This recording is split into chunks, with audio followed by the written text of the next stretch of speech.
বাংলাদেশ জাতীয় নারী ফুটবল দলে বড় রকমের পরিবর্তন ঘটতে যাচ্ছে এবার। প্রধান কোচ পিটার বাটলারের বিরুদ্ধে বিদ্রোহ করা 18 জন নারী ফুটবলারকে চুক্তি থেকে বাদ দিতে যাচ্ছে বাংলাদেশ ফুটবল ফেডারেশন। মূলত ফুটবলারদের কোচের পদত্যাগের দাবি থেকে সরে না আসাতে এই সিদ্ধান্ত নিতে যাচ্ছে বলে জানিয়েছে বাফুফে।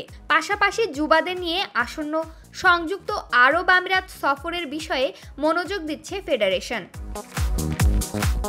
বাটলারের বিরুদ্ধে পদত্যাগের অভিযোগের পর দেশে ফিরে সাবিনাদের সঙ্গে বৃহস্পতিবার মিটিংয়ে বসেন বাফুফে প্রধান তাবিথ আউয়াল। তবে সাবিনাদের অনড় অবস্থানের কারণে মিটিংটি অমীমাংসিত রেখে শেষ হয়। সেখানে রোববার পর্যন্ত অনুশীলন বয়কটের সিদ্ধান্ত জানায় তারা।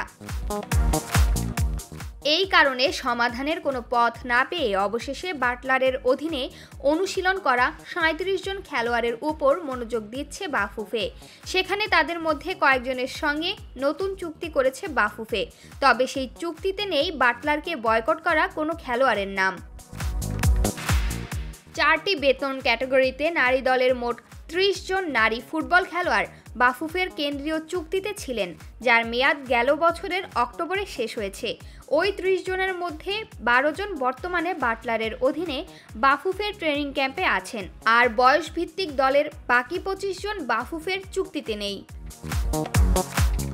চুক্তির বিষয়ে বাফুফের ভাইস প্রেসিডেন্ট ফাহাদ করিম বলেন, চুক্তিগুলি মঙ্গলবারের মধ্যে চূড়ান্ত করা হবে। আমি সঠিক চুক্তির সংখ্যা বলতে পারি না, তবে চুক্তিগুলি সেই সব খেলোয়াড়দের মধ্যে হবে যারা বর্তমানে ট্রেনিং করছেন।